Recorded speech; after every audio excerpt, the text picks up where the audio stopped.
Main news में आप सभी का स्वागत है। मैं हूं आपके साथ अनामिका। आइए आगे बढ़ने से पहले एक नजर डालते हैं आज के कुछ खास खबरों पर।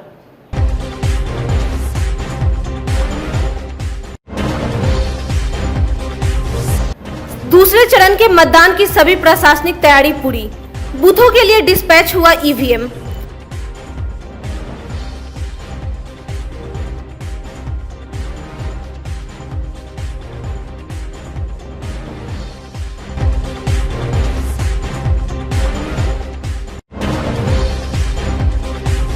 अब हर खेत में बिजली पहुंचाने का डिप्टी सीएम ने किया वादा। जदयू प्रत्याशी के समर्थन में गायघाट पहुंचे सुशील मोदी ने कहा कि बिहार को आगे बढ़ाना नहीं था आसान काम।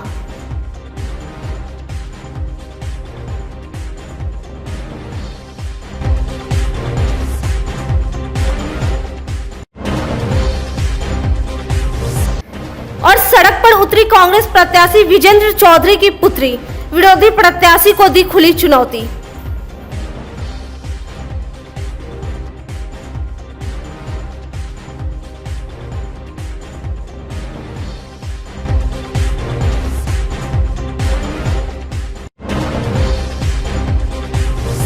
ये थी सुर्खियां, अब खबरें विस्तार से। विधानसभा चुनाव के दूसरे चरण में मंगलवार 3 नवंबर को मुजफ्फरपुर जिले के 5 विधानसभा क्षेत्रों में मतदान होने हैं। सभी प्रशासनिक तैयारी पूरी कर ली गई है।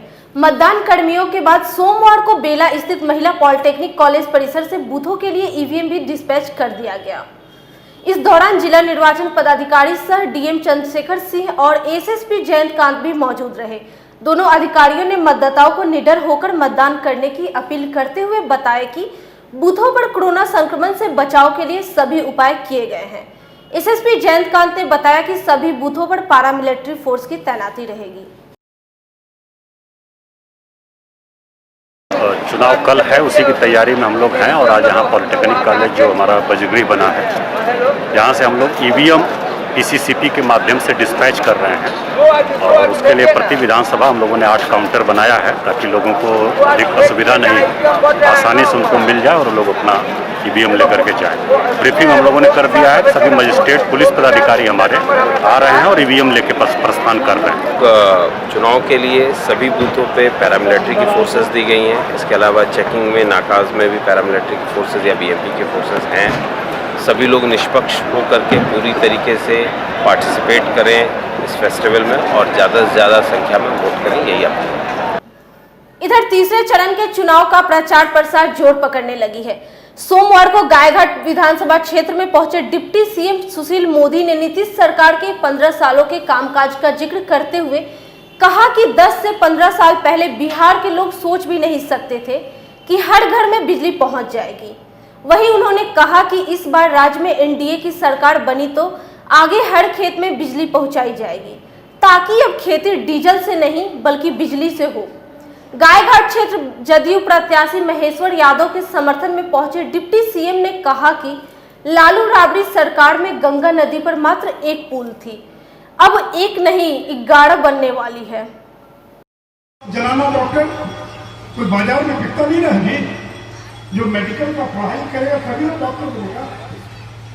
मेरे मुजफ्फरपुर और गायघाट के मित्रों, आजादी के 58 साल में बिहार में केवल एक सरकारी मेडिकल कॉलेज था। ये मुजफ्फरपुर सरकारी नहीं था, ये प्राइवेट था। 58 साल में एक मेडिकल कॉलेज और 15 साल में हमने कितना खोला? 5 नया मेडिकल कॉलेज चालू कर चुके हैं। 11 और नया मेडिकल कॉलेज 3 साल में चालू हो जाएगा। कितना डॉक्टर निकलेगा? कोई डॉक्टर की कमी नहीं हो। और आज मोदी में कितना इंजीनियरिंग कॉलेज है? हर जिले में एक सरकारी इंजीनियरिंग कॉलेज हम लोगों ने खोलने का काम किया। अब बिहार के लड़के को बैंगलोर जाने की जरूरत नहीं है, यही पर इंजीनियर बन सकता है। पॉलिटेक्निक, ITI, लड़के में हुनर होगा तब ना उसको रोजगार मिलेगा, प्राइवेट में रोजगार मिलेगा। इसलिए मेरे मित्रों, कोई धोखे में मत आइए। नरेंद्र मोदी नीतीश कुमार की ऐसी जोड़ी है, कोई ताकत इस जोड़ी को न कमजोर कर सकता है न इस जोड़ी को कोई हरा सकता है। कर्जा लेकर वेतन भुगतान करते कर्मचारी का नवंबर महीने के बाद पैसा कहां से आएगा पता नहीं है। कोरोना काल में व्यापार बंद है, उद्योग बंद है, पैसा नहीं है तनख्वाह देने के लिए, और कहते कि 10 लाख बहाल कर देंगे। कहां से बहाल कर देंगे? मेरे मित्रों, कोई कहेगा कि हम चांद ले आएंगे जमीन पर, तो भरोसा कर लीजिएगा, भरोसा कीजिएगा। अरे जिसने काम किया उस पर भरोसा कीजिएगा। 1 साल पार नहीं होगा, 24 घंटा बिजली देंगे, 24 घंटा बिजली देंगे। और मित्रों, यहाँ किसान बहुत बड़ी संख्या में, घर तक तो बिजली पहुंच गया, लेकिन खेत का क्या होगा? क्या खेती डीजल से होगा? और डीजल से खेती कितना महंगा है? 20 रुपया लगता है 1 कट्ठा पटवन करने में डीजल से। अब हमारी सरकार ने तय किया है 2 साल के भीतर बिहार का एक भी खेत नहीं बचेगा जब बिजली पहुंचा कर नहीं दिखवाएगा। और बिहार का जो किसान है वो डीजल से खेती नहीं करेगा, बिजली से खेती करेगा। और 20 रुपया 1 कट्ठा बिजली पटवन में, डीजल में, और बिजली में मुश्किल से 2 रुपया भी खर्चा नहीं आएगा। और बिजली का बिल कितना लेंगे आपसे मालूम है? 6.5 रुपये की बिजली, और आपको केवल देना होगा 65 पैसा प्रति यूनिट, 65 पैसा प्रति यूनिट। चालू हो गया बेतिया गोपालगंज के बीच, चकिया केसरिया के बीच, मुजफ्फरपुर छपरा के बीच बगरा घाट पुल, 4 पुल तो बनकर ऑलरेडी और तैयार हो गया। तो कोई सपने में सोचता था मित्रों कि कोसी नदी पर, गंडक नदी पर, गंगा नदी पर इतने पुल बनेंगे? कि नरेंद्र मोदी और नीतीश कुमार का कमाल। आपने मौका दिया तो हम लोगों ने काम करके दिखला दिया। पहले पटना से गाय घाट आने में कितना घंटा लगता था भाई? 6 घंटा, 5 घंटा। और अब कितना घंटा लगता है? 2 घंटे, 2.5 घंटे में आप गाय घाट पहुंच जाते। अरे भाई, आपको मौका मिला 15 साल मियां बीबी को राज करने का। आपने कितना पुल बनाया, आपने कितनी सड़कें बनाई। कहते थे हेमा मालिनी की गांव जैसा चिकना बनाएंगे, और क्या बना दिया बिहार को? पूरे बिहार को सड़कों को गड्ढे में बदल दिया। मेरे मित्रों, आज गाय घाट बांद्रा कटरा के इलाके में हर घर घर बिजली पहुंची कि नहीं पहुंची? बताइए, हर घर घर बिजली है कि नहीं है? नीतीश कुमार, नरेंद्र मोदी, अरे भाई, गंगा नदी पर आजादी के बाद कितना पुल था? 1 पुल तक महात्मा गांधी से, 1 पुल। उसकी भी हालत इतनी खराब थी कि कब गिर जाएगा पता नहीं। नरेंद्र मोदी ने 1700 करोड़ रुपया दिया, महात्मा गांधी सेतु बनकर तैयार हो गया, नया पुल मरम्मती हो गई, 2 नया पुल बन गया गंगा पर, आरा छपरा, दीघा सोनपुर, और 11 नया पुल, 11 गंगा नदी पर कुल मिलाकर 11 नया पुल बन रहा है, 11 नया पुल बन रहा है। फिर आज के जमाने में जिसकी मां मुख्यमंत्री, बेटा मुख्यमंत्री, वो केवल 9वीं क्लास पास करे, इससे ज्यादा शर्म की बात कुछ हो सकती है क्या? कोई बिजनेस नहीं किया, कोई नौकरी नहीं की, क्रिकेट में फेल कर गए, और 32 साल की उम्र में कितनी संपत्ति के मालिक है मालूम आपको? अरे महसर वालों, जिंदगी बीत जाती है मकान बनाने में। ये 32 साल का तेजस्वी यादव ये 52 संपत्ति का मालिक है, 52 संपत्ति का मालिक है, 1000 करोड़ रुपए से ज्यादा का मालिक है, बेल पर छुटा है। कोरोना के बाद ट्रायल प्रारंभ होगा और फिर जेल जाने से कोई रोक नहीं पाएगा। जिन लोगों ने वोट कर दिया, महेश्वर यादव के लिए पटना से चलकर और वोट मांगने आया। मेरे मित्रों, ये कोरोना ऐसी बीमारी है, आपको मालूम है, मुंबई का नाम सुना, महाराष्ट्र में अभी तक 40,000 लोग मर चुके कोरोना की बीमारी से। 40,000, जबकि मुंबई में अस्पताल बढ़िया है, डॉक्टर ज्यादा है, फिर भी 40,000 लोग मर चुके।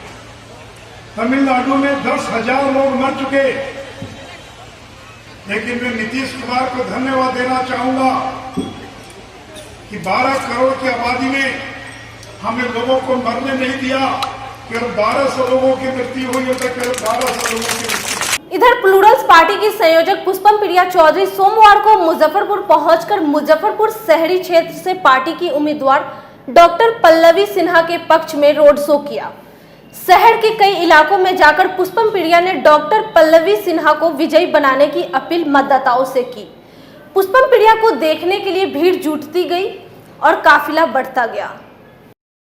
क्या कुछ कहेंगे? जी, इस बार सरकार बदलना लोगों ने ठान लिया है, जनता ने ठान लिया है कि अब कुछ नहीं सहेंगे। जो लोग ने काम नहीं किया है उन लोगों को कुर्सी से बाहर कर देना है। और सारी महिलाएं मेरे साथ हैं, सारे नवयुवक मेरे साथ हैं। एक विकल्प बन के हम आए हैं और जनता हमें बहुत बहुत प्यार दे रही है। जी जी, बहुत प्यार मिला है, बहुत सहयोग मिला है।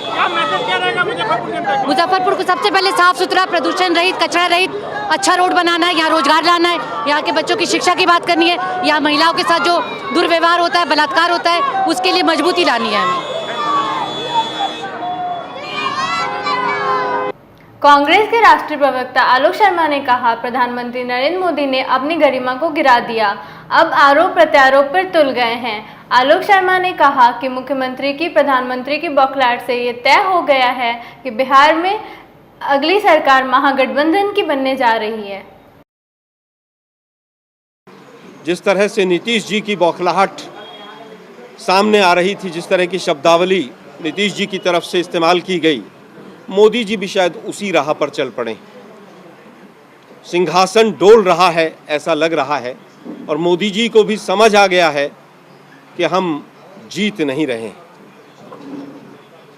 आज जिस तरह की शब्दावली और जिस तरह का मोदी जी का भाषण रहता था, उसमें बहुत अंतर देखने को मिला।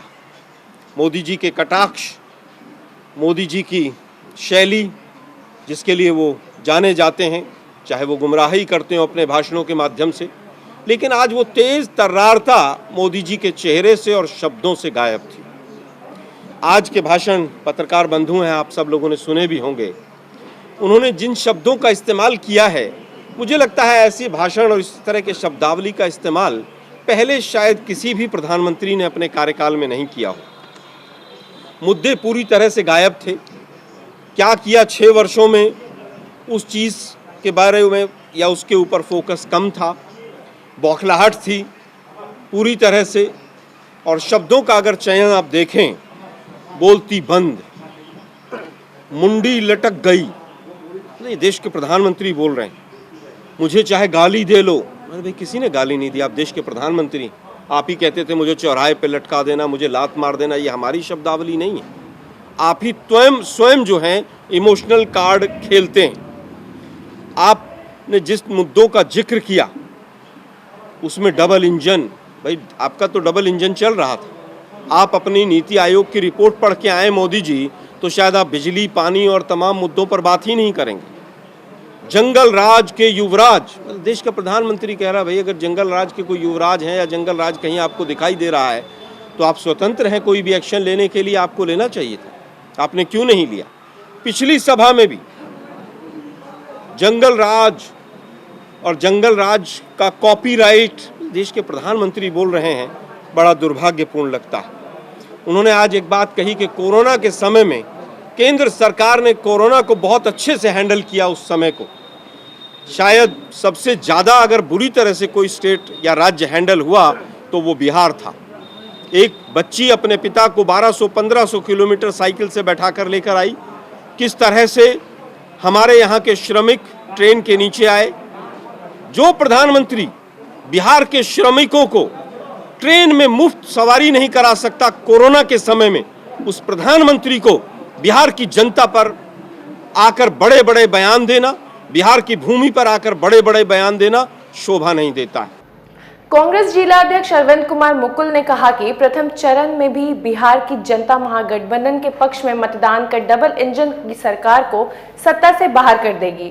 सोमवार को कांग्रेस कार्यालय में आयोजित प्रेस वार्ता में शामिल आरजेडी के प्रदेश प्रवक्ता इकबाल मोहम्मद समी ने कहा कि एक तरफ महागठबंधन पूरी चट्टानी एकता के साथ मैदान में है, जनता का अपार समर्थन मिल रहा है, वहीं दूसरी तरफ एनडीए पूरी तरह बिखर चुकी है। मुख्यमंत्री एवं प्रधानमंत्री हताश एवं निराश होकर व्यक्तिगत हमला करने में लगे हैं। प्रेस वार्ता में जिला प्रवक्ता वेद प्रकाश, जयशंकर प्रसाद यादव, डॉक्टर विनोद प्रसाद यादव सहित महागठबंधन के कई नेता मौजूद रहे। दूसरे चरण की जो चुनाव है 3 तारीख को होने जा रहे हैं, इसमें महागठबंधन के हमारे जो 5 उम्मीदवार मैदान में हैं और काफ़ी बदलाव की लहर दौड़ रही है और तेज रफ्तार तेजस्वी सरकार का नारा चल रहा है। भावी मुख्यमंत्री जनता ने मन बना लिया है कि भावी मुख्यमंत्री हमारे बिहार के 10 तारीख को तेजस्वी यादव मुख्यमंत्री बनाना है। हम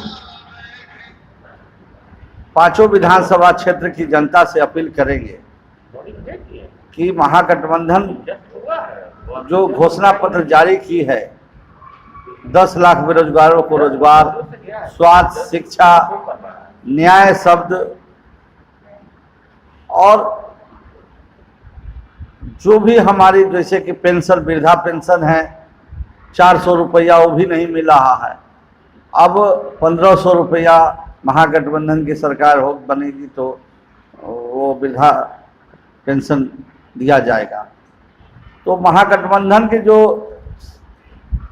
घोषणा पत्र है, बदलाव पत्र, कांग्रेस पार्टी का बदलाव पत्र और हमारे तेजस्वी यादव जी का 10 लाख का रोजगार, इससे पूरे नौजवानों में काफ़ी उत्साह है और नौजवान पिछड़ा, दलित, शोषित, अगरा मन बना लिया है कि हम महागठबंधन की सरकार बनाएंगे और तेजस्वी यादव को मुख्यमंत्री बनाएंगे। इसके तहत हम जनता से अपील कर रहे हैं कि कल एक एक वोट कीमती है और आप लोग बदलाव के लिए, इस नीतीश सरकार के विदाई के लिए जो यहाँ पर अत्याचार, बलात्कार, अपराध, खुलेआम शराब बिक्री, इस सब को रोक लगाने के लिए आप हमारे 5 विधानसभा क्षेत्र में महागठबंधन के उम्मीदवार को वोट दे। कल दूसरे चरण का 94 सीटों को मतदान है, जिसमें इस जिले के 5 विधानसभा क्षेत्र सीट है, जिसमें 4 पे राष्ट्रीय जनता दल के उम्मीदवार चुनाव लड़ रहे हैं, 1 पर कांग्रेस के अनुनय कुमार सिंह चुनाव लड़ रहे हैं। हम लोग तेजस्वी जी की 5वीं सभा में गए, जो भीड़ को देखा, उस भीड़ से को देखने से पता लगता है कि बिहार की जनता बदलाव के लिए बिल्कुल जोश खरोश से और उमंग से आगे आ गई और हमारी भीड़ देखकर प्रधानमंत्री भी घबरा गए हैं। प्रधानमंत्री से मुख्यमंत्री तक हमारे नेता पर व्यक्तिगत हमला कर रहे हैं। अपनी कार्यशैली, अपनी भूमिका भूल गए हैं प्रधानमंत्री भी और मुख्यमंत्री भी, और वह परिवार और व्यक्ति पर हमला कर रहे हैं। हम लोग कहीं भी किसी के परिवार और व्यक्तित्व पर हमला नहीं कर रहे, जनता के हित की बात कर रहे हैं।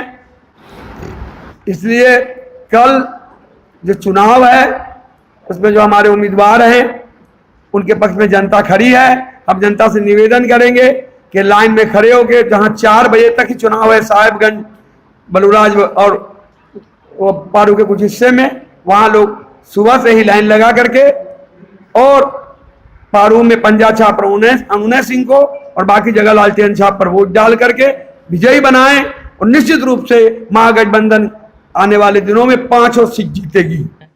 प्रधानमंत्री ने कल कहा कि राजद के काल में चीनी मिल बंद हो गए, लेकिन पिछले चुनाव में प्रधानमंत्री ने कहा था कि चीनी मिलों को हम खुलवाएंगे और अगली बार जब हम चुनाव में आएंगे तो इस चीनी मिल के चीनी से हम चाय पी कर जाएंगे।